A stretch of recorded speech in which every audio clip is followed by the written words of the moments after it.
رب العالمين الرحمن الرحيم مالك يوم الدين إياك نعبد وإياك نستعين اهدنا الصراط المستقيم صراط الذين أنعمت عليهم غير المغضوب عليهم ولا الضالين صل على محمد وعلى محمد. اعوذ باللہ من الشیطان الرجیم بسم اللہ الرحمن الرحیم. الحمد للہ الذی لا یبلغ مدحته القائلون ولا يحصي نعماءه العادون ولا يعدي حقه المجتهدون. الذي ليس لصفته حد محدود ولا نعت موجود ولا وقت معدود ولا أجل ممدود فطر الخلائق بقدرته ونشر الرياح برحمته.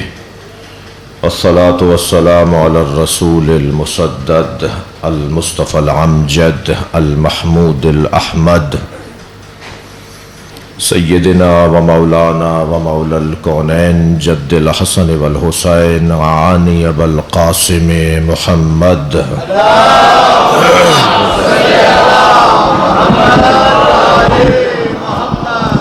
وآلہ الطیبین الطاہرین المعصومین الذین قال اللہ انما یرید اللہ لیذہب عنکم الرجس اہل البیت وَيُطَهِّرَكُمْ تَطْهِيرًا. اللهم صل على محمد وعلى محمد. ولعنة الله على أعدائهم أجمعين من يوم عداوتهم إلى قيام يوم الدين. أما بعد قال الحكيم في قرآن الكريم بسم الله الرحمن الرحيم. في بيوت أذن الله أن ترفع ويذكر فيها اسمه ويسبح له فيها بالغدو والآصال. صلوات.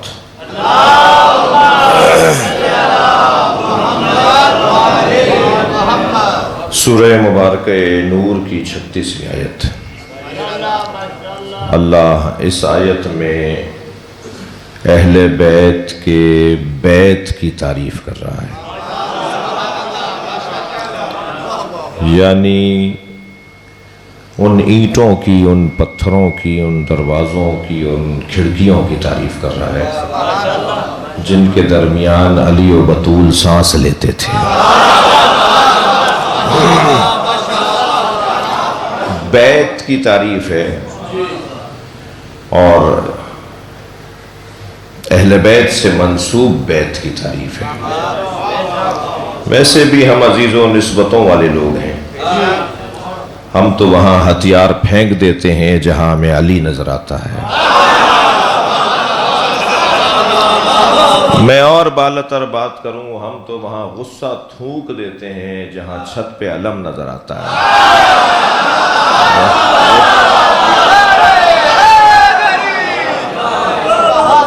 ہم تو نسبتوں والے لوگ ہیں نا. جتنی نسبت اس گھرانے سے شدید ہوگی اتنا ہمارا پیار اس شخص اور اس ذات سے زیادہ ہوگا جس کی نسبت شدید ہے. ابھی میرے بزرگ، میرے سینئر، میرے مجھ سے بہتر پڑھنے والے مضبوط خطیب سے آپ استفادہ کر رہے تھے. ہم تو عجیب، ہمیں اگر کوئی سمجھ لے تو شاید ڈبل پی ایچ ڈی ہو جائے. ہم جس مشرب سے، جس گھڑے سے ہم پانی پیتے ہیں نا، اگر انہوں نے پینا شروع کر دیا تو ان کا دماغ ٹھیک ہو جائے گا. بہت سارے لوگ ہمیں سمجھ نہیں پائے، اور اس میں قدر قصور میرا بھی ہے کہ ہم نے صحیح تعارف نہیں کروایا. اگر ہم اپنا صحیح تعارف کروائیں تو شاید ہی کوئی ہو جو اس دروازے پہ نہ آئے. ایک صاحب کہنے لگے جی فلاں انجینئر صاحب اور فلاں مولانا اور مفتی صاحب اور فلاں شیخ الحدیث صاحب بات سمجھ گئے ہیں تو شیعہ کیوں نہیں ہو جاتے؟ تو میں نے کہا جی تمہاری وجہ سے نہیں ہوتے. تو سب سے بڑی رکاوٹ اگر ایک لسٹ بنائیں گے نا تو بڑی رکاوٹوں میں ایک رکاوٹ تشیع کی طرف آنے میں خود شیعہ ہے. تھوڑی کڑوی بات سن لی آپ نے. ایک صلوات پڑھ لیں ذرا محمد و آل محمد. تو صحیح تصویر پیش کرنا، صحیح تشیع کو پیش کرنا، سالم مکتب کو پیش کرنا، یہ بہت بڑا ہنر ہے آج کے زمانے میں۔ ملاوٹوں کا دور ہے، ملمہ کاریوں کا دور ہے، دھوکے اور فریبوں کا دور ہے، توہمات اور واہمات کا دور ہے، اور ہوتا کچھ اور ہے، نظر کچھ اور آتا ہے، حقیقت کچھ اور ہوتی ہے، دکھائی کچھ اور دیتا ہے۔ میں ایک جگہ سے گزر رہا تھا، رستے میں سانپ بیٹھا ہوا تھا، میرے بڑھتے ہوئے قدم رک گئے، میں سوچنے لگا آگے بڑھوں گا تو یہ موذی ہے، حملہ کرے گا۔ لوگوں نے مجھے دیکھ کر تبصرے شروع کر دیے، دیکھو مولانا کو بڑی شجاعت کی باتیں کرتے ہیں، سانپ سے ڈر رہے ہیں۔ اب میں سوچنے لگا ان کے چڑھانے میں آؤں یا عقل مندی کا ثبوت دوں۔ بہت سے لوگ چڑھا کے غائب بھی ہو جاتے ہیں، تو ابھی کھڑا سوچ رہا تھا کہ مجھے کیا کرنا چاہیے۔ ایک چھوٹا سا بچہ میرے برابر میں آ کے کھڑا ہوا، کہنے لگا مولانا یہ پلاسٹک کا سانپ ہے۔ جیسے ہی مجھے معلوم ہوا پلاسٹک کا سانپ ہے، میں نے اس پہ پیر رکھا، اسے کچلتا ہوا آگے چلا گیا۔ معلوم یہ ہوا جب حقائق روشن ہو جاتے ہیں تو اقدامات بھی تبدیل ہو جاتے ہیں۔ ساری دنیا جس یزید سے ڈر رہی تھی، حسین اس کی حقیقت کو جانتے تھے۔ لہذا حقائق کو روشن کرنے کی ضرورت ہے۔ ہم جہاں بیٹھے ہیں، اتفاق ہے کہ ہم مجلس اس وقت مسجد میں کر رہے ہیں۔ معمولاً ہم مسجد میں مجلس نہیں کرتے جی۔ پورے اسلام کا اگر جائزہ لیں، یعنی مسلمانوں کا اگر جائزہ لیں، تو سب مدرسہ بناتے ہیں، ہم بھی مدرسہ بناتے ہیں، سب مسجد بناتے ہیں، ہم بھی مسجد بناتے ہیں جی۔ ہم خرچہ زیادہ کرتے ہیں، مسجد کے علاوہ امام بارگاہ بھی بناتے ہیں، اور ساتھ ساتھ بناتے ہیں۔ امام بارگاہ اور مسجد کی جو مینجمنٹ ہے وہ ایک ہوتی ہے جی، دو علیحدہ۔ تو شیعوں کے پاس کیا پیسے زیادہ ہیں کہ مسجد کے ساتھ امام بارگاہ بھی بنا رہے ہیں؟ مسجد کے ساتھ علیحدہ عمارت بنانے کی تو مسجد میں ہی کیوں نہیں مجلس کر رہے ہیں؟ توجہ ہے عزیزان گرامی، روشن بات ہے، ہم دین پر دوسروں سے زیادہ خرچہ کرتے ہیں۔ دلیل دینے جا رہا ہوں، مسجد میں ہندو نہیں آ سکتا، یہودی نہیں آ سکتا، عیسائی نہیں آ سکتا۔ کل قیامت میں اگر ہندوؤں نے اللہ سے شکایت کی کہ میں دین سمجھنے گیا تھا، مسلمان مسجد میں آنے نہیں دیتا تھا، کوئی جواب نہیں دے سکے گا مگر آپ جواب دیں گے۔ یا اللہ، ہم نے مسجد کے ساتھ امام بارگاہ بنایا ہی اس لیے تھا، یہ حسین کا خیمہ ہے، ہر آنے والے حر کے لیے کھلا رہنا چاہیے۔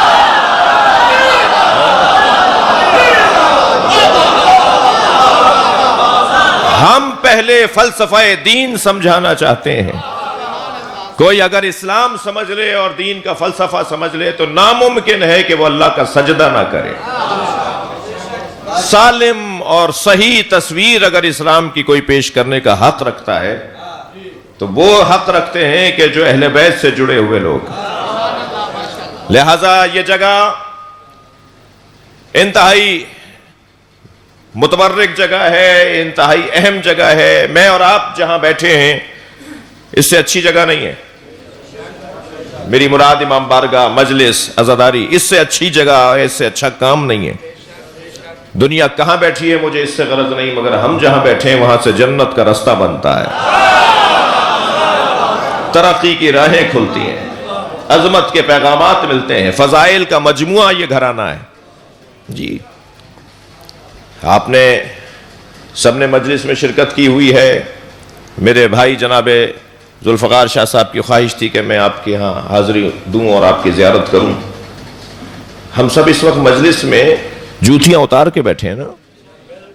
ہم جب بھی مسجد میں جاتے ہیں، مجلس میں جاتے ہیں، ہم جب عزاداری میں مجلس کے فرش پہ قدم رکھتے ہیں تو جوتیاں اتار کے بیٹھتے ہیں نا۔ علی نے جوتیوں کا نام دنیا رکھا ہے۔ ہم اپنی دنیا چھوڑ کر آتے ہیں مسجد میں، مجلس میں، عزاداری میں ہم اپنی جوتیاں لے کر نہیں آتے۔ یہ لڑنے کی جگہ نہیں ہے۔ لہذا خبردار کوئی امام بارگاہ کے باہر یہ حق نہیں رکھتا کہ پوچھے تم سنی ہو یا شیعہ۔ مجلس میں آنے والے سے یہ نہیں پوچھا جائے گا کہ تم سنی ہو یا شیعہ، سنی تو ہماری جان ہے۔ میں تو اس سے بالا تر بات کر رہا ہوں، کوئی حق نہیں رکھتا کہ پوچھے تم ہندو ہو یا مسلمان، تم عیسائی ہو یا مسلمان، در حسین پہ ملتے ہیں ہر مزاج کے لوگ۔ درے حسین پہ ملتے ہیں ہر مزاج کے لوگ، یہ دوستی کا وسیلہ ہے، دشمنی کا نہیں، یہ جوڑنے کی جگہ ہے، یہ ایک دوسرے کو قریب کرنے کی جگہ ہے۔ اور خبردار شیعہ برادری سے کہہ رہا ہوں، شیعہ امام حسین کی عزاداری کے مالک نہیں ہیں، شیعہ امام حسین کی عزاداری کے نوکر ہیں، اور نوکروں کو اپنی اوقات میں رہنا چاہیے، مالک کے مہمانوں کا خیال کرنا چاہیے۔ میں سنی برادری سے ایک جملہ کہوں گا کہ یہ تم کیوں سوچتے ہو کہ ہم اگر حسین مولا کا ذکر زیادہ کرتے ہیں تو تمہیں نہیں کرنا، بلکہ یہ قاعدہ لے جاؤ ان دو مصروں میں، یہ کس نے کہہ دیا کہ ہماری ہے کربلا؟ تھکے ہوئے تو نہیں آپ حضرات، بہت دیر سے عبادت میں ہیں، یہ کس نے کہہ دیا کہ ہماری ہے کربلا؟ حق بات تم کہو تو تمہاری ہے کربلا۔ صلوات پڑھیں گے محمد و آل محمد۔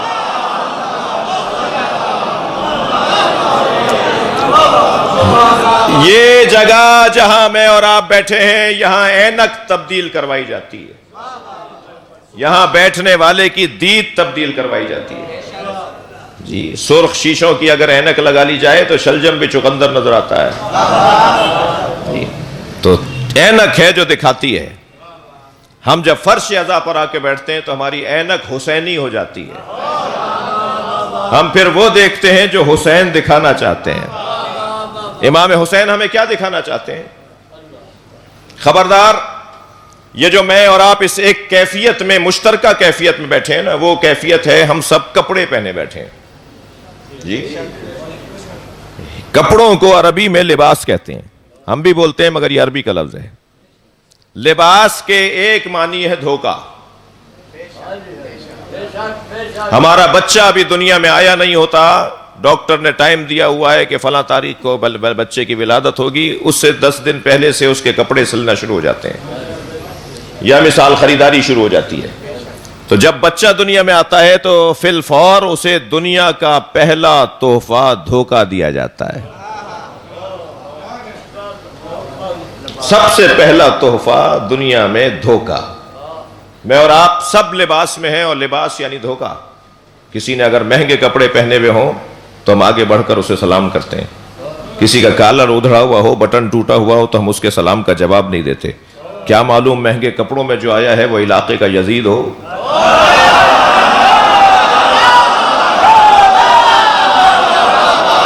اور کیا معلوم جس کے کپڑے پھٹے ہوئے ہیں وہ علاقے میں اللہ کا ولی ہو۔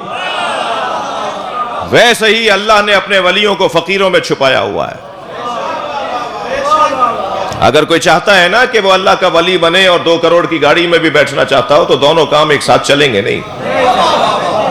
تمہیں اللہ نے پیسہ دیا ہے تو سادگی میں آ جاؤ، شاید ولایت مل جائے۔ تو خبردار، یہ عنوان ذرا بچے ذہن میں بٹھائیں کہ یہ ہے وہ اینک جو حسین دینا چاہتے ہیں۔ اس بنیاد پر کسی کی تعریف اور کسی کا احترام نہیں ہونا کہ اس کے پاس پیسہ زیادہ ہے۔ ہاں، پیسے والا مومن ہے تو پیسے والا انسان ہے جی، تو اس کا احترام تو سب کا کرنا ہے، اس کا بھی کرنا ہے، لیکن اس بنیاد پہ نہیں کرنا۔ تو ہم کہاں بیٹھے ہیں؟ جہاں اینک تبدیل کروائی جاتی ہے۔ اب جملہ، آپ مجلسی لوگ بیٹھے ہیں، میں ایک جملہ ہدیہ کر رہا ہوں، لباس یعنی دھوکہ۔ اب مولا علی کا جملہ ہدیہ کر رہا ہوں، نہج البلاغہ کا، فرماتے ہیں ما لبستو علی نفسی، لباس، لبستو، لباس یعنی دھوکہ۔ مولا فرما رہے ہیں ما لبستو علی نفسی ولا لبس علیہ، آج تک علی نے خود کو دھوکہ نہیں دیا، اور دنیا میں کوئی پیدا نہیں ہوا جو علی کو دھوکہ دے سکے۔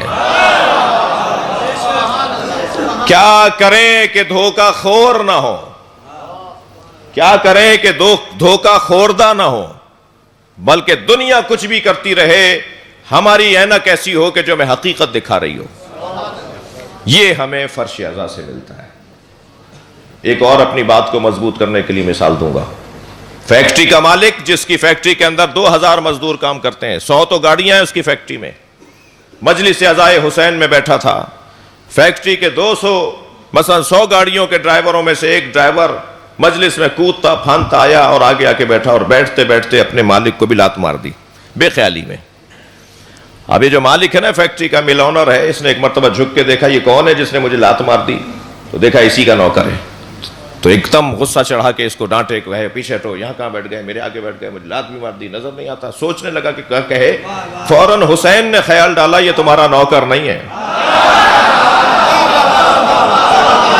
یہ جب فرش عزا پر آ کر بیٹھا ہے تو حسین کا فقیر ہے. یہ جو تربیت ہماری خود بخود ہو رہی ہے، بعض ہمارے تنظیمی دوست، بعض ہمارے انقلابی دوست، بعض ہمارے مذہبی جماعتوں کے دوست، وہ ذرا درد مند رہتے ہیں، ذرا پریشان رہتے ہیں کہ تبلیغ نہیں ہو رہی، کام نہیں ہو رہا، معاشرے کی اصلاح کی باتیں نہیں ہو رہی. میں انہیں ایک تسلی کا جملہ کہتا ہوا گزروں. عزیزان گرامی، معاشرے کی اصلاح کا کام اس سے اچھا نہیں ہو سکتا جو ہم عزاداری کی صورت میں کر رہے ہیں. دیکھیے، اس مجلس میں جب مولا عباس کی وفا پر بات ہوگی تو کیسے ممکن ہے کہ عباس کے چاہنے والے بے وفا ہو جائیں. میں اور مثال دیتا ہوں، عرض کر رہا ہوں، ہمیں کیا کروایا جاتا ہے اس مجلس میں؟ مجلس کے اختتام پر یا خطاب کے اختتام پر رونے کی مشق کی جاتی ہے. ہم مولا حسین کے مصائب پر، ائمہ اہل بیت کے مصائب پہ روتے ہیں. تو پھر آواز آتی ہے کہ رونا مقصد تو نہیں ہے. میں کہتا ہوں رونا مقصد ہے. اختلاف کر سکتے ہیں آپ، جب آپ کے پاس مائک آئے تو اختلاف کر لیجئے گا. جی، رونا مقصد ہے. دلیل دے رہا ہوں، روتا وہ ہے جس کا دل نرم ہو، اور جس کا دل نرم ہوتا ہے وہ گلے نہیں کاٹتا. جس کا دل نرم ہوتا ہے وہ کسی کے گھر کو آگ نہیں لگاتا. جس کا دل نرم ہوتا ہے وہ کسی کو تڑپتا ہوا نہیں دیکھتا. پوری قوم کی ایک تربیت کی جا رہی ہے رلا کر، دل نرم بناؤ. میں کہتا ہوں معاشرے میں امن و امان کے متلاشی آئیں اور فلسفہ عزاداری کو سمجھیں. جو معاشرے میں امن و امان چاہتے ہیں وہ آ کر دیکھیں کہ عزاداری کا فلسفہ کیا ہے. عزاداری کا فلسفہ یہ ہے کہ معاشرے میں امن جب ہوگا جب معاشرے میں انسان تو رہے. جب انسان نما جانور پھر رہے ہوں گے تو جانور کا تو کام ہے جانور کو سینگ مارنا، جانور کا تو کام ہے دوسرے جانور کو ختم کر دینا. یہ انسان ہے جو دوسرے انسان کو جینے کا رستہ دیتا ہے. اس کی بنیادی اور اساسی بات یہ ہے کہ دل نرم بنائے جائیں. اور دل نرم ان کے ہیں کہ جو رونے کی مشق کر رہے ہو. جو قوم روتی ہو وہ کسی کو رلاتی نہیں ہے، وہ کسی کو رلاتی نہیں ہے. لہذا بہت بڑا فلسفہ ہے، خود مقصدیت ہے رونا رلانا. امام حسین کے مصائب کو سننا اور اس کے اوپر گریہ کرنا، ایک فلسفہ امام حسین کی عزاداری کا یہ ہے. اور پھر تجزیہ تو نیوٹرل آدمی کرے گا نا. مثلا آپ سنی ہیں، آپ شیعہ ہیں، وہ اس کے خلاف، وہ اس کے خلاف، وہ اپنے آپ کو اچھا کہہ رہا ہے، وہ اپنے آپ کو اچھا کہہ رہا ہے. تیسرے بندے سے پوچھے نا. میں اترا آسٹریلیا ایئرپورٹ کے اوپر سڈنی، میرے سامنے سے کچھ انگریز گزرے، کچھ مرد تھے کچھ عورتیں تھیں. اسی حلیے میں رہتا ہوں، آپ کا نوکر ہوں. یہ ابا قبا روب جمانے کے لیے نہیں پہنتے، نوکری کا اعلان کرنے کے لیے پہنتے ہیں. علماء کرام کے لیے بھی ایک گزارش کر رہا ہوں کہ یہ کوئی روب جمانے کا لباس نہیں ہے. آیت اللہ بہجت کی خدمت میں ایک فاضل عالم دین آ کر بیٹھے. انہوں نے دیکھ کر کہا تمہارا ماما کہاں ہے، ابا قبا کہاں ہے، لباس کہاں ہے تمہارا، ماما کہاں ہے؟ تو انہوں نے کہا حضور میں اس قابل نہیں ہوں کہ ماما پہنوں. تو آیت اللہ بہجت نے اپنے منہ پر ہاتھ مار کے کہا میں قابل ہوں. قابل صرف اہل بیت ہیں، باقی ہم سب نوکر ہیں. تو اسی حلیے میں تھا اور رہتا ہوں الحمدللہ. پوری کتاب تیار ہو سکتی ہے سفروں میں جو گفتگویں رہی ہیں، بڑی دلچسپ باتیں ہیں اور واقعات ہیں. تو گزرے سامنے سے اور پھر واپس آئے، کہنے لگے آپ نے کیا پہنا ہوا ہے؟ میں نے کہا جی یہ مسلم اسکالرس کا لباس ہے. تو کہنے مسلمان اسکالر، اچھا. تو ایک خاتون کی فوراً آواز آئی، پروفٹ محمد کے گھر والوں کو مانتے ہیں یا دوستوں کو؟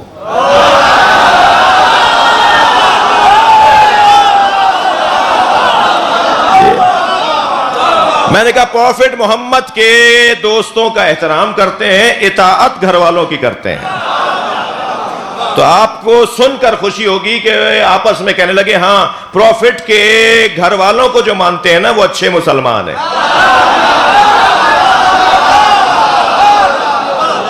پوری دنیا میں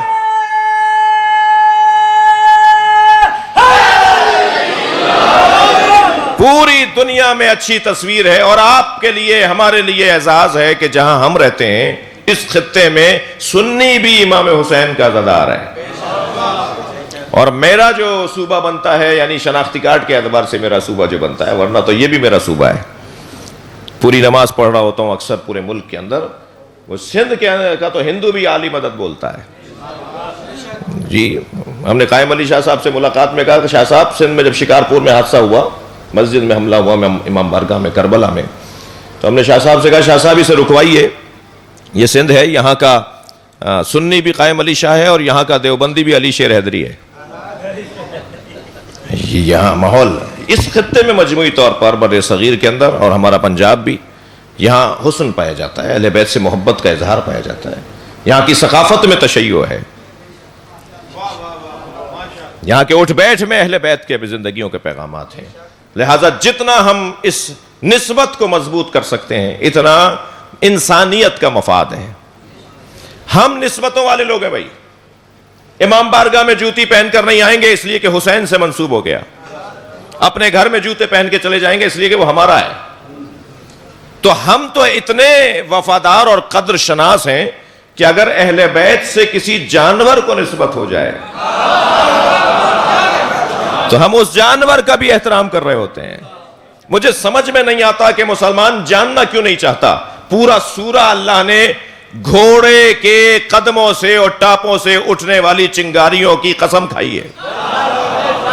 سورہ عادیات، قسم ہے گھوڑوں کی قدموں سے اٹھنے والی چنگاریوں کی، اور گھوڑے کے ناک سے جو تیز تیز سانس لینے کی آواز آتی ہے، قسم ہے اس سانس لینے کی آواز کی۔ تو ہم نے تفسیر سورہ عادیات جب پڑھی تو بتایا یہ وہ گھوڑا ہے جو میدان جہاد میں مجاہد کو اپنی پشت پر بٹھا کر لے جاتا ہے۔ تو ہمارا تو کہنا ہی ہے کہ گھوڑا اگر میدان جہاد میں چلا جائے تو پورا سورہ آ جاتا ہے، اور جو گھوڑے کی پشت پہ مجاہد بیٹھا ہوا ہے اس کی عظمت کتنی ہوگی۔ جانور بھی اس گھرانے سے منسوب ہو جائے، آپ آمادہ ہیں سننے کے لیے؟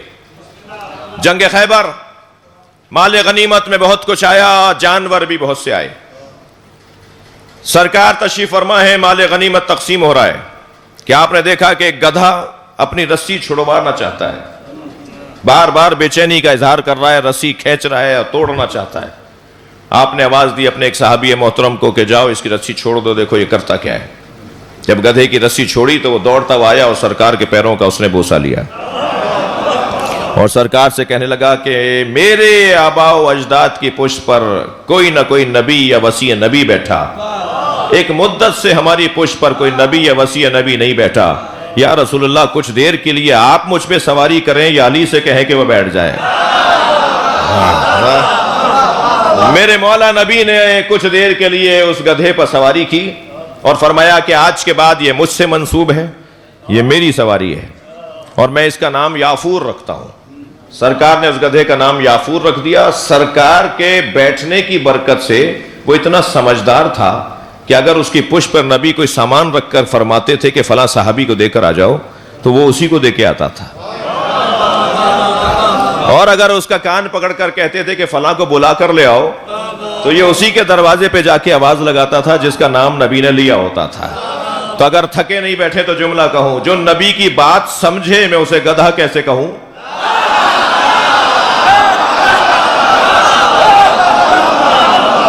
جو نبی کی بات کو سمجھے میں اسے گدھا کیسے کہوں، اور جو نبی کی بات کو نہ مانے میں اسے مسلمان کیسے کہوں؟ صلوات پڑھے محمد و آل محمد پر۔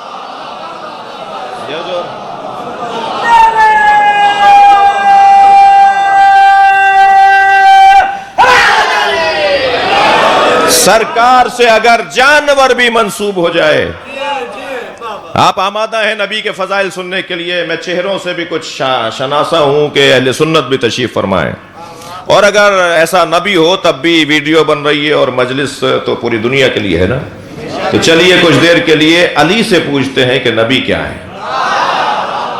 ویسے بھی میرے جوان ساتھیوں، نبی کے بارے میں اگر کوئی صحیح بتا سکتا ہے تو اس کا نام علی ہے۔ احترام سب کا رہے مگر علی علی ہے، کسی کی بے احترامی مقصد نہیں ہے، مگر علی مولا کا مقام علی ہے۔ صف لنا یا امیر المومنین نبینا، آواز آئی ایک صحابی محترم کی، یا علی ہمیں نبی بتائیں کہ کیسے تھے، کأننا نراہ، اور ایسے بتائیں گویا ہم اپنی آنکھوں سے دیکھ رہے ہوں۔ تو میرے مولا علی نے مولا نبی کے شمائل بیان فرمائے کہ آپ کا حلیہ کیسا تھا، آپ کا قد مبارک کیسا تھا۔ جی اچھا، ایک جملہ اور ان بچوں اور جوانوں کے لیے کہہ دوں، جو بے ادب ہوتا ہے وہ نامراد ہوتا ہے، وہ کسی منزل تک نہیں پہنچ پاتا۔ جوانوں تم سے کہہ رہا ہوں، بے ادبی اور بد تہذیبی انسان کو رستے میں روک لیتی ہے۔ جی اسے پتہ نہیں چلتا مگر وہ رستے میں رکا کھڑا ہوتا ہے، یا بہت ہوتا ہے تو کسی بند گلی میں جا کے کھڑا ہو جاتا ہے۔ تو ادب احترام۔ ایک جوان میرے پاس آیا، کہنے لگا آج ہمارے پروفیسر صاحب لیکچر دے رہے تھے اور اس کے درمیان انہوں نے کہا کہ مولا علی کا قد چھوٹا تھا۔ تو میں نے بے ساختہ کہا تمہارے پروفیسر استاد کا قد چھوٹا ہے، اس لیے کہ اسے پتہ نہیں ہے کہ علی کے لیے کون سا لفظ بولا جاتا ہے۔ اگر اسے بتانا بھی تھا کہ قد کیسا تھا تو کہتا قد لمبا نہیں تھا، بات بھی ہو جاتی اور بے ادبی بھی نہ ہوتی۔ تو بعض لوگوں کو بولنے کا سلیقہ نہیں ہے اور بعض لوگوں کی تو نیت ہی خراب ہے۔ مثلا فرض کیجئے مینار پاکستان جس معمار نے بنایا وہ ہماری گلی میں رہتا ہے۔ مثال دے رہا ہوں، میں اتنا پرانا نہیں ہوں۔ مثال ہے کہ جس نے مینار پاکستان بنایا وہ ہماری گلی میں رہتا ہے۔ اب ہماری گلی کی نالی خراب ہو گئی تو ہم نے ان سے کہا جی نالی بنوا دیجئے، انہوں نے نالی بنوا دی۔ اب ایک جگہ وہ ہمارے ساتھ بیٹھے تھے تو کسی نے پوچھا یہ کون ہے، تو میں کیا تعارف کرواؤں گا، یہ کہوں گا کہ یہ وہ ہیں جنہوں نے نالی بنوائی ہے؟ میں تو یہ کہوں گا نا یہ وہ ہیں جنہوں نے مینار پاکستان بنایا ہے۔ بھائی اللہ تو جانوروں کا رب بھی ہے مگر یہ شان الہی نہیں ہے کہ کہا جائے کہ یہ جانوروں کا رب ہے۔ شان یہ ہے کہ یہ محمد اور علی کا رب ہے۔ ادب کا تقاضا یہ ہے کہ اللہ کے صلوات پڑھے محمد و آل محمد کا۔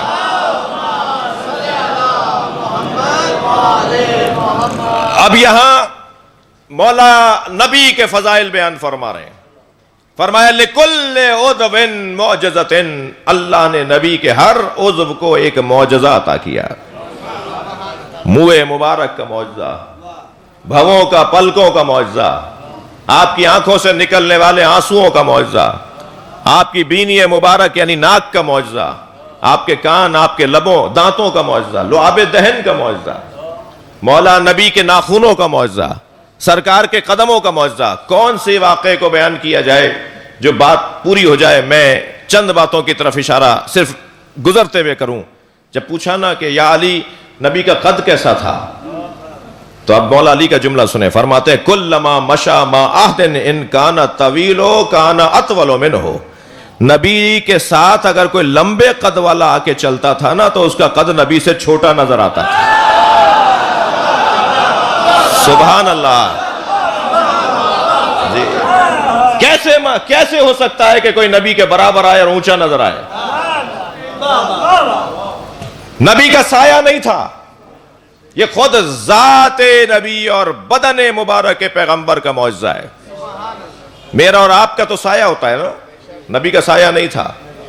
کہنا جی کیسے ممکن ہے سایہ نہ ہو؟ ہاں کوئی 20 دلیلیں قائم کی ہیں اہل دل نے۔ اچھا یہ اہل دل کی گفتگو ہے، بعض لوگوں کے تو حلق سے ہی باتیں اترتی نہیں ہیں۔ کہتے ہیں صاحب اتنی دور سے آئے تھے، فضائل پڑھ رہے تھے، کوئی کام کی بات نہیں کی۔ تمہاری زندگیوں میں کام آنے والا ہی نہیں ہے، ہمارا تو کام ہی ہے کہ اہل بیت کے فضائل کو عام کیا جائے۔ کہنے لگے جی وہ سرکار کا سایہ کیسے ممکن ہے سایہ نہ ہو؟ اچھا عجیب بات یہ ہے کہ اپنے اوپر مقایسہ کر رہی ہوتی ہے دنیا کہ ہم ایسے ہیں تو وہ بھی ایسے ہی۔ ایک صاحب کہنے لگے جی وہ ہم جیسے تھے، بھائی ہم جیسے تھے، اتنا بڑا مجمع یہاں بیٹھا ہوا ہے، جو ایک جیسے ہیں وہی ایک جیسے اللہ نے نہیں بنائے۔ آپ اور ہم جو ایک ساتھ بیٹھے ہیں جنہیں اللہ نے ایک جیسا بنایا ہے، معصوم نہیں ہے نا، ہم نبی پیغمبر نہیں ہے نا، ہم جو ایک جیسے بنائے گئے ہیں وہ ایک جیسے نہیں ہیں۔ انتہائی اہم کاغذات کے اوپر دستخط کے بعد کہا جاتا ہے انگوٹھا بھی لگاؤ۔ پڑھے لکھے تھے، دستخط کر دیا، انگوٹھا کیوں لگوا رہے ہیں؟ تو جواب یہ آتا ہے کہ دستخط جعلی ہو سکتے ہیں، اللہ کا بنایا ہوا جعلی نہیں ہو سکتا۔ دنیا میں اگر اربوں انسان ہے نا تو ہر ایک کا انگوٹھا علیحدہ ہے۔ انگوٹھا جب سب کا علیحدہ ہے تو دماغ ایک جیسا کیسے ہوگا؟ کہنا نہیں مولانا ان کا قد ایسا تھا، ان کے بچے تھے، ان کے ہاتھ تھے، فلاں، یہ ساری جیسے ہمارے. تو میں نے کہا پھر میں کہہ دوں کہ یزید آپ جیسا ہے، شمر آپ جیسا ہے. تو ناراض ہو گئے، کہنے لگے آپ نے مجھے یزید اور شمر سے ملا دیا. میں نے کہا کیا بات ہے، اس کی بھی تو ساری چیزیں یہی. کہنا نہیں، اس کا کردار کہاں، ہمارا کردار کہاں. میں نے کہا یہی تو ہم سمجھانے کے لیے مجلس کرتے ہیں، کہاں مصطفیٰ، کہاں تم، کہاں علی، کہاں تم. نسبتوں کی بات. اب ان نسبتوں کے قصے میں بات آئے گی اس گھر کی جس گھر کی اللہ عظمت بیان کر رہا ہے. فی بیوتن، ترجمہ سنیں گے، فی بیوتن اذن اللہ ان ترفع ویذکر فیہا اسمہ ویسبح لہ فیہا بالغدو والآصال. ان گھروں کو تعمیر کرنے کا اللہ نے حکم دیا ہے جن گھروں میں اللہ کا ذکر ہوتا ہے. ان گھروں کی تعظیم کا اللہ نے حکم دیا ہے جن گھروں میں اللہ کا صبح و شام تذکرہ ہوتا ہے. اصحاب تشریف فرما ہیں، سرکار کی محفل ہے. آواز آئی یا رسول اللہ وہ گھر کس کے ہیں کہ جن کو بنانے کا اللہ نے حکم دیا ہے؟ سرکار نے بے ساختہ فرمایا بیوت الانبیاء، وہ انبیاء کے گھر ہیں. میرا محترم مجمع، سوال یہ ہے جواب پورا ہو گیا یا نہیں؟ سرکار سے پوچھا گیا کہ گھر کون سے ہیں جن کو بنانے کا حکم ہے؟ سرکار نے فرمایا انبیاء کے گھر ہیں. بھائی جس بزرگ کی جو خدمت ہو وہ یاد رکھنی چاہیے. برابر سے حضرت ابو بکر کی آواز آئی ھذا المکان منہا، علی و بطول کا گھر ان میں سے ہے. وہ جو انبیاء کے گھر ہیں ان میں سے علی و بطول کا گھر ہے. اچھا خود جب کہہ دیا کہ انبیاء کے گھروں کو اللہ نے بنانے کا حکم دیا ہے تو پھر حضرت ابو بکر کا سوال کیا ہے؟ سوال کرنا بتا رہا ہے کہ ان کے ذہن میں یہ گھر ان سے افضل ہے، یا کم سے کم ان گھروں جیسا ہے. اب کچھ مدت کے پہلے ایک مسئلہ پاکستان کے ایک ٹی وی چینل پر ہوا. ہمارے ایک مولانا عالم دین نے کہہ دیا کہ مولا علی نبی مکرم کے بعد، سرکار دو جہاں کے بعد، خاتم الانبیاء کے بعد مولا علی تمام انبیاء سے افضل. تو Rawalpindi F I R کٹ گئی اور ایف آئی آر میں لکھا گیا کہ جو یہ کہتا ہے کہ علی مولا انبیاء سے افضل ہے وہ انبیاء کی توہین کرتا ہے، اور باقاعدہ توہین انبیاء کی دفعہ لگا دی گئی. تو اللہ نے مجھ نوکر کو بھی کوئی موقع دیا. ہم جب گئے اس ٹی وی چینل پر تو ہم نے کہا صاحب دو باتیں کروں گا. علی کے 11ویں بیٹے کے پیچھے حضرت عیسیٰ نماز پڑھیں گے.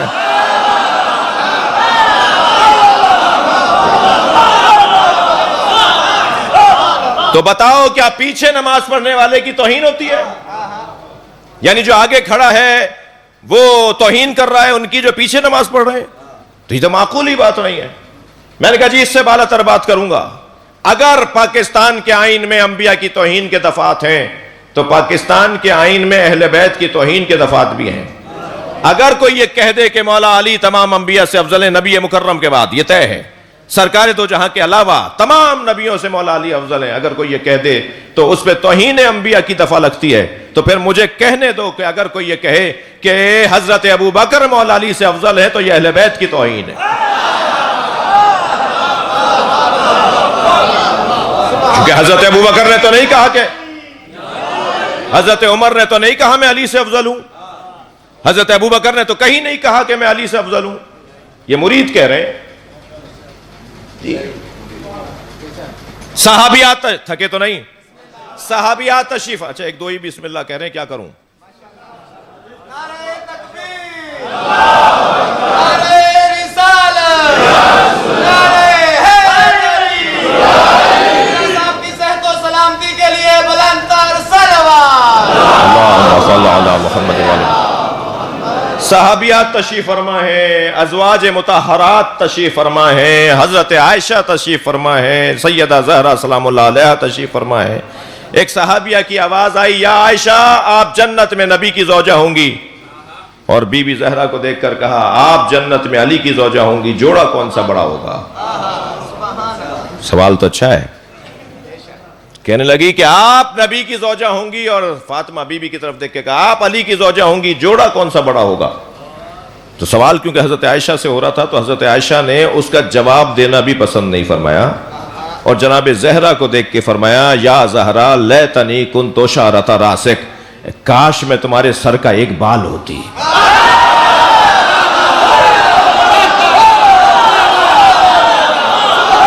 صلوات پڑھیں گے محمد و آل محمد پر۔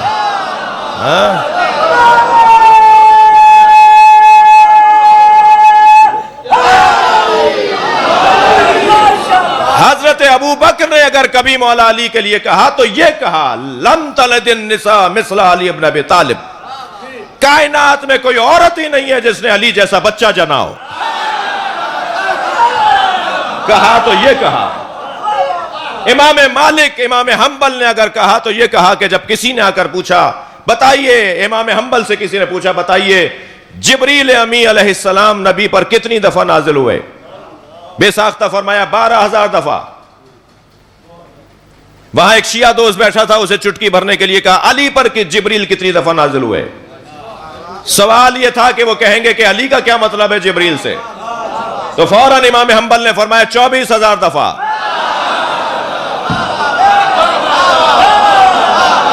تو کہنے لگا یہ کیا ہوا، نبی پہ 12,000 دفعہ اور علی پہ 24,000 دفعہ؟ کہا تم نے حدیث نہیں سنی، آنا مدینۃ العلم وعلی بابہا، دروازے پہ آنے والا 2 دفعہ آتا ہے، آتے ہوئے بھی جاتے ہیں۔ صلوات پڑھیں گے محمد و آل محمد۔ لہٰذا اگر اس گھرانے کے لیے ان لوگوں نے، ان شخصیات نے اگر کوئی بات کی ہے تو وہ یہ بات کی ہے۔ امام اعظم ابو حنیفہ رحمۃ اللہ علیہ کو تو اتنے کوڑے مارے گئے، زندان میں انہیں ڈال کر شہید کر دیا گیا۔ جرم کیا تھا؟ علی کی محبت۔ مولا کائنات کے فضائل امام اعظم ابو حنیفہ نے مسجد میں بیان کر دیے تھے، اور بیان کرنے پہ پابندی تھی، انہیں اٹھا لیا گیا اور زندان میں ڈال دیا گیا۔ آج 1400 سال کے بعد ذرا ہسٹری تو پڑھو کہ کس کو کس جرم میں مارا گیا۔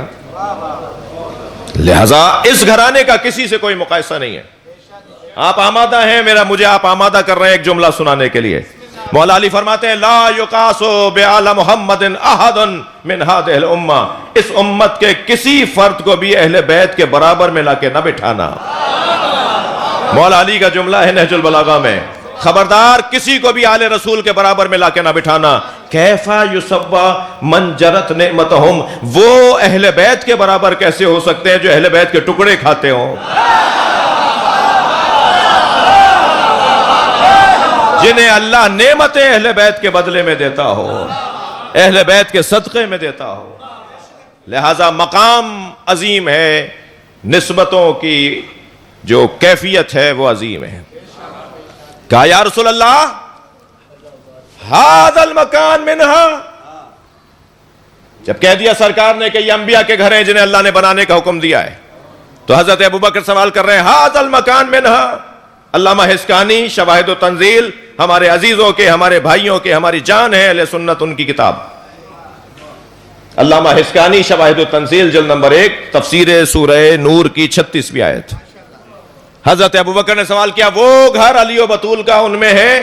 اب نبی کا جواب سنیں، سرکار کا بے ساختہ جواب آیا نعم من افضلہا، یہ ان سب سے افضل ہے۔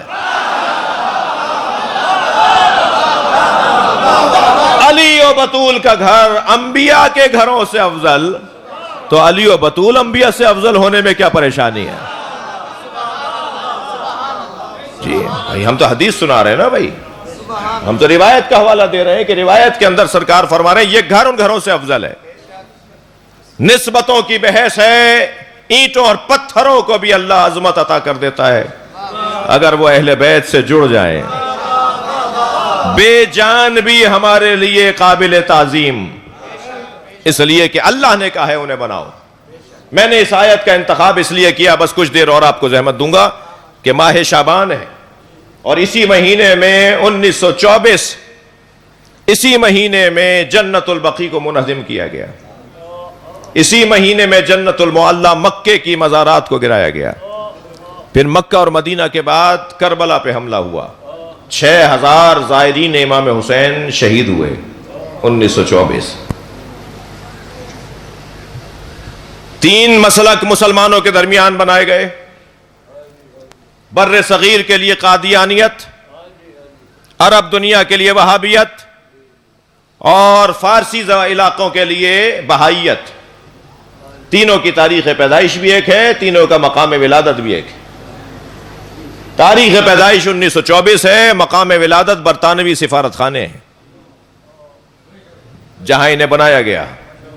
فارسی زبان بولنے والوں کے لیے بہائیوں کو بنایا تاکہ مسلمانوں میں افتراق پھیلے. آج بہائیت کہاں کھڑی ہے؟ یقیناً اچھی کیفیت میں نہیں ہے. آج قادیانی کہاں کھڑے ہیں؟ پاکستان میں تو ان کا کوئی مقام نہیں ہے جی.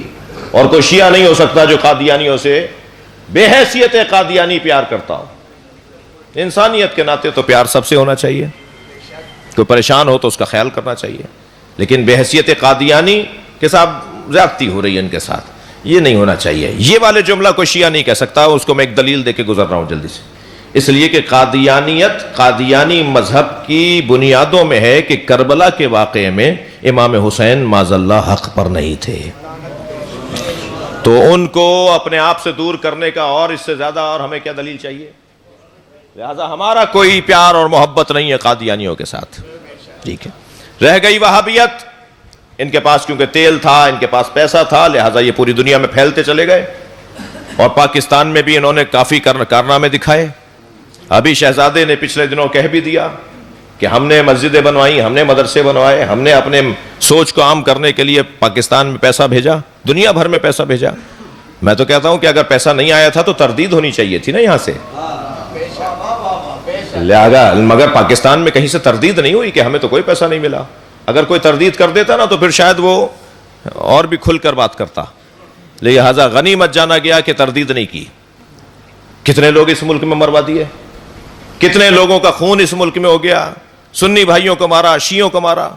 اگرچہ ہمیں کوئی پریشانی کی بات نہیں ہے, ہم اپنا دشمن ہی نہیں مانتے, یہ ہمارے دشمن نہیں ہے. ہم سے دشمنی کرنے کے لیے قابلیت چاہیے جو ان میں نہیں ہے, ہم سے دشمنی کرنے کے لیے صلاحیت چاہیے جو ان میں نہیں ہے. جنگ صفین میں مولا کی تلوار کے سامنے ایک شخص آ گیا, جان بچانے کے لیے اس نے کپڑے اتارنا شروع کر دیے. مولا نے منہ موڑ کے فرمایا یہ اس قابل ہی نہیں ہے کہ میں اس پہ تلوار چلاؤں. جی ابھی میرے بچے کو, میرے جوان کو جناب ناصر صاحب نے کھڑا کر کے کہا جی اتنا ماشاءاللہ قد والا آدمی, میں جو سمجھا تھا تو کہہ رہے تھے چیونٹی ماری ہے, چھپکلی. تو وہ اتنا بڑا آدمی چھپکلی مار دی, کون سا کارنامہ. تو یہ مثلاً اسی طرح اگر ہم کہیں کہ یہ ہمارے دشمن ہیں, یہ ہمارے دشمن ہیں جنہوں نے پاکستان کی دیواروں کو کالا کیا تکفیری نعروں سے, میں تو ان کے بارے میں صرف ایک جملہ کہہ کے آگے بڑھوں گا, اتنے بے وقوف ہیں, یہ ہمیں مار کر مضطرب ہیں, ہم مر کے مطمئن ہیں. کوئی پریشانی نہیں ہے. بتائیے ہمارا نقصان کیا ہوا؟ کوئی نقصان نہیں ہوا. مرنا تو سب کو ہے. جو ہمارے شہادتیں ہوئی ہیں ہزاروں کی تعداد میں, ڈاکٹر, انجینئر, افسران مارے گئے, مرنا تو تھا ہی انہیں. ہیپیٹائٹس بی, سی میں مرتے, ہارٹ فیلئر میں مرتے, ایکسیڈنٹ میں مرتے, کیسے ہی مرتے, مرنا تھا نا. جس مردے کو حضرت عیسیٰ نے زندہ کیا تھا وہ بھی بعد میں مر گیا نا, تو زندہ تو نہیں رہنا. آب حیات تو صرف 4 نبیوں نے پیا ہوا ہے جی, ہم آب حیات تو پی کر, مرنا سب کو ہے. مگر بہتر نہیں ہے کالے کپڑوں میں دم نکلے, بہتر نہیں ہے امام حسین کے نام پہ دم نکلے. ہمارا کوئی نقصان نہیں ہوا اس ملک کے اندر, بلکہ ایک میں مفتی صاحب کا کلپ دیکھ رہا تھا, وہ کہہ رہے تھے کہ پاکستان میں کافر کافر کے نعرے لگا کے جو مارا گیا شیعوں کو, اس کا نقصان برادران اہل سنت کو ہوا ہے. اور دلیل انہوں نے دی کہ آپ سے 70 سال پہلے آسٹریلیا میں امام بارگاہ نہیں تھے, کینیڈا میں امام بارگاہ نہیں تھے, امریکہ میں جلوس نہیں نکلتا تھا, تم نے پاکستان میں انہیں اتنا مارا یہ پوری دنیا میں پھیل گئے. ہر جگہ حسین کا پیغام پہنچ گیا ہے. تو نظریاتی اعتبار سے ہمارا کوئی نقصان نہیں ہوا.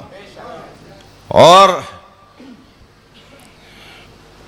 بولا جاتا ہے کہ صاحب ان کے ذاکروں کو دیکھو کیسے ہیں, ان کے خطیبوں کو دیکھو, چہرے پہ داڑھی نہیں ہوتی, سر پہ امامہ پگڑی نہیں ہوتی, ان کے ممبر پہ ہر ایک کو بٹھا دیتے ہیں ان کے ہاں.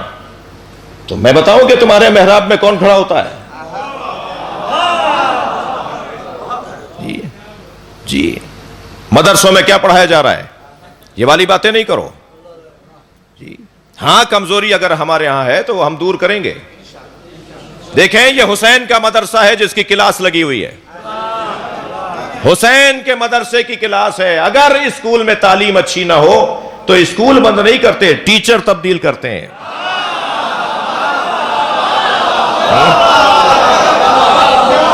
مسلسل ٹیچنگ کے وے میں, رستے میں بہتری ہے. بہتر سے بہتر ٹیچر آنا شروع ہو گئے ہیں. پہلے بھی ان کی خدمات ہیں, بے توجہی تھی, ہماری کونسلنگ کی کمی تھی, رابطوں کا فقدان تھا. مولانا طارق جمیل تو بد کردار عورتوں کو گھر کی عورتیں بنا رہے ہیں. میں کسی کمزور کردار والے مثلاً کسی فرد قوم سے جا کے بات نہیں کر سکتا.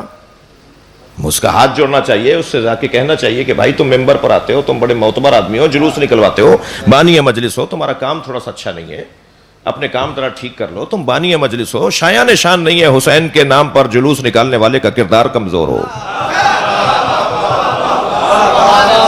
مگر اس سے بات تو کی جائے نا. اس سے گفتگو کب ہوئی ہے جو میں اس سے ناراض ہوئے بیٹھا ہوں؟ ہم نے بات نہیں کی, ہماری علماء نے بات نہیں کی. میں اپنے قبیلے کی اپنی بات کر رہا ہوں. پیار دینے کی ضرورت ہے, گفتگو کی. اور الحمدللہ ناصر بھائی سے ہماری کئی ملاقاتیں, شوکت رضا شوکت صاحب سے ہماری کئی ملاقاتیں, غوال حسین شاہ صاحب سے ملاقاتیں. ایک لمبی شخصیات کے نام ہیں جن سے ملاقاتوں کے بعد ہم جناب ریاض حسین شاہ رتوال کا پچھلے دنوں انتقال ہوا, اللہ ان کی مغفرت فرمائے, ان سے ہماری ملاقاتیں. اور مسلسل درد مندانہ گفتگو کا سلسلہ مدتوں سے جاری ہے کہ یہ کام نہیں ہونا چاہیے, وہ کام ہونا چاہیے, ایسے نہیں ہونا چاہیے, ویسے ہونا چاہیے. یہ ہے طریقہ بات کرنے کا. لڑنا بھیڑنا, اختلاف کرنا, تناؤ کھچاؤ, یہ تو کسی طور حل نہیں ہے نا. اور مسلسل آج تو سوشل میڈیا کوئی بات چھپنے نہیں دے رہا, تو ہمیں تو زمانہ محتاط بنا رہا ہے, حالات ہمیں محتاط بنا رہے ہیں. ہمیں بہت ساری باتیں سوچ کر بولنا ہوگی, اور بات تو وہ ہو کہ جو بات بھی ہو جائے اور بری نہ لگے, بات بھی پہنچ جائے اور دل آزاری بھی نہ ہو. یہ بھی تو ہنر سیکھنے کی ضرورت ہے. میں جتنے دھڑلے سے اپنے امام بارگاہ میں بیٹھ کر بات کروں, اتنے ہی روب سے میں ٹی وی پہ بھی بات کروں, تب بات ہے. یہ تو کوئی بات نہیں ہوئی کہ یہاں میں چڑھ چڑھ کے اچھل اچھل کے بات کروں, وہاں جا کر مجھ سے بات ہی نہ ہو پائے. تو انسان, یہ الحمدللہ ماحول بہت بہتری کی طرف ہے. ہمیں ایک دوسرے کی قدر کرنی ہوگی, احترام کرنا ہوگا, اور اس گھرانے سے جڑنے کا ثبوت دینا ہوگا. یہ گھر اللہ نے سارے گھروں سے افضل قرار دیا ہے. یہاں کا غلام بھی ہمارے سر کا تاج ہے. وہ غلام جون ہو, وہ غلام قمبر ہو, وہ غلام عابس اور شوذب ہو, اگر اس گھر کا غلام تو ہماری سر پر اس کی جوتیاں. کریموں کا دروازہ, بخشنے والوں کا دروازہ, پیار دینے والوں کا دروازہ.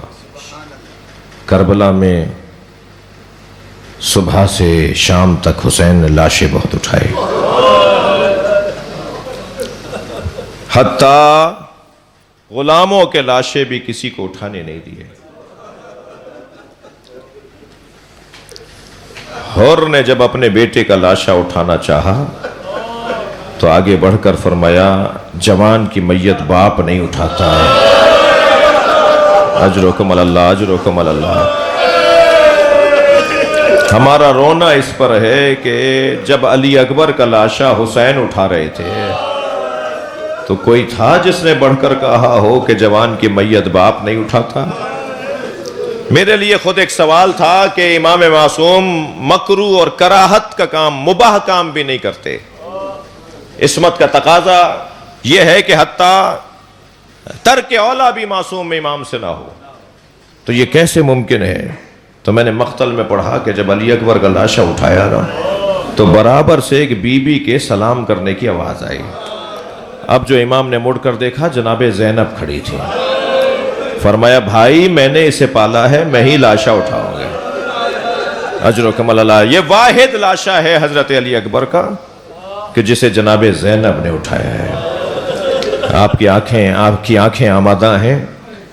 کربلا میں لاشیں تو حسین نے بہت اٹھائے, مگر 4 لاشوں پہ حسین بہت روئے. سنیں گے ایک لاشا جس پہ حسین بہت روئے, وہ لاشا قاسم کا لاشا ہے. پامال بھتیجا گنج شہیدہ میں لا کے لاشا رکھ دیا, اور مسلسل میرے مولا کی آنکھوں سے آنسو جاری تھے. مجھے ایک منزل تک لے جانا ہے. دوسرا لاشا جس پر امام حسین بہت روئے وہ لاشا عباس کا لاشا. مڑ مڑ کر بھائی کا لاشا دیکھتے رہے. بھائی کا لاشا نہر کے کنارے چھوڑ کر آ گئے. تیسرا لاشا علی اکبر کا لاشا ہے. چوتھا لاشا سنیں گے, وہ چھوٹا بہت تھا مگر حسین سے اٹھتا نہیں تھا. آگے جاتے تھے انا للہ, پھر الٹے پیر واپس آتے تھے رضاً بقضائہ و تسلیما لامرہ. گرمی عزادار و شدید تھی. امام نے بچے کے لاشے پہ ابا کا دامن ڈالا ہوا تھا. جیسے ہی خیمے کے قریب پہنچے تو خیمے کا پردہ ہٹا, جناب سکینہ کھڑی نظر آئیں. بی بی نے دیکھا کہ کچھ دیر پہلے تک جو بھائی تڑپ رہا تھا اب بابا کی گود میں ہے مگر ہاتھ پیروں میں حرکت نہیں ہے. تو آواز دے کر کہا بابا میں بھی پیاسی ہوں, مجھے بھی پانی پلا لائیے. حسین کیا بتائیں کہ کیسا پانی پیا علی اصغر نے. بچی کی آواز بلند ہوئی تو خیمے میں ماں نے سنا کہ حسین آ گئے. تو جناب رباب دوڑتی ہوئی در خیمہ پر آئیں. اب سنیں گے منظر ذرا ذہن میں رکھیے گا. بی بی رباب آگے بڑھ رہی ہیں, امام حسین پیچھے ہٹ رہے ہیں. بچہ امام کی گود میں ہے. اسی کیفیت میں پوچھا رباب بتاؤ میں کون ہوں. اپنی ہی زوجہ سے حسین پوچھ رہے ہیں میں کون ہوں. جناب رباب نے کہا آپ میرے امام ہیں, آپ میرے مولا ہیں, آپ والی ہیں, آپ حجت خدا ہیں, آپ امام وقت ہیں. امام نے ابا کا دامن ہٹا دیا. خون میں لت پت بچہ ماں نے دیکھا. ننھے ننھے لبوں پہ لب رکھ کر بوسا دیا اور کہا اے میرے لال, عرب تو اونٹنی کے بچے کو بھی نہر نہیں کرتا. اجر و کمال اللہ, اجر و کمال اللہ. جب مجلس میں آپ ایسے روتے ہیں نا, امام جعفر صادق دعا دیتے ہیں یا اللہ یہ ہمارے امر کو زندہ کر رہے ہیں. جب جناب علی اصغر کا ذکر کریں نا تو جناب رباب کو سلام ضرور کیا کریں. بڑے جگر والی بی بی ہے. دو ہی تو کمائیاں تھیں جناب رباب کے پاس, ایک علی اصغر ایک سکینہ. ایک کو حسین کی گود میں دے دیا, ایک کو زندان میں دفنا دیا. یہ سب کچھ جناب رباب نے حسین پہ قربان کر دیا. میرے ایک دوست ہندوستان کے میرے ساتھی میرے ساتھ قم میں پڑھتے تھے. وہ فرمانے لگے کہ بنارس انڈیا میں ان کے امام بارگاہ سے عاشور کے دن جلوس نکلتا ہے تابوت کا, تعزیے کا. کہتے ہیں جلوس نکلا تو ہم اس روٹ پر آگے چلے گئے کہ جہاں جلوس کو جاننا تھا, جہاں سے گزرنا تھا کہ آگے جا کے گزرے گا وہاں سے, تاکہ انتظام دیکھیں, صفائی ستھرائی کا نظام دیکھیں. کہنے لگے جب ہم آگے بڑھے تو ایک چوک پر ہزاروں کی تعداد میں ہندو عورتیں کھڑی تھیں. جب ہم قریب گئے تو عجیب منظر نظر آیا کہ ہر گود میں دودھ پیتا ہوا بچہ ہے. کہا میں جب قریب سے گزرا تو ایک عورت کی آواز آئی بھائی مسلمان لگتے ہو. تو ہم نے کہا ہاں ہاں مسلمان ہیں. کہنے لگے مسلمان ہو تو بتاؤ آج عاشور کا دن ہے, بابا حسین کا جلوس کب آئے گا. کہنے لگے میں نے اس سے پوچھا تمہیں بابا حسین کے جلوس کا انتظار کیوں ہے. کہ تمہیں نہیں پتا آج حسین کا بچہ بھوکا مارا گیا تھا. آج ہم اپنے بچوں کو دودھ نہیں پلاتے جب تک تعزیہ دفنا نہ دیا جائے. اجر و کمال اللہ, اجر و کمال اللہ. مجھے نہیں پتا کہ شام غریبہ میں پانی کہاں سے آیا, مگر مقتل نے لکھا ہے کہ شام غریبہ میں پانی بھی آیا, کھانا بھی آیا. بی بی زینب نے پہلے بچوں کو پانی پلایا, پھر بچوں کو کھانا کھلایا, پھر بزرگوں کو بڑوں کو پانی دیا اور کھانا کھلایا. میں اشارے میں بات کروں گا, آپ صاحبان اولاد بیٹھے ہوئے ہیں, آپ کے گھروں میں دودھ پیتے ہوئے بچے بھی ہیں. صرف اشارے میں بات کروں گا. ممبر کا ادب مانے ہے, بی بی کا ادب مانے ہے کہ میں تفصیل میں نہیں جا سکوں گا. جب سب نے کھانا کھا لیا, پانی پی لیا, آدھی رات گزری, جناب رباب روتی ہوئی جناب زینب کے برابر میں آئی. کہنے لگی مجھے علی اصغر یاد آ رہا ہے, میرا بچہ بھوکا مار دیا.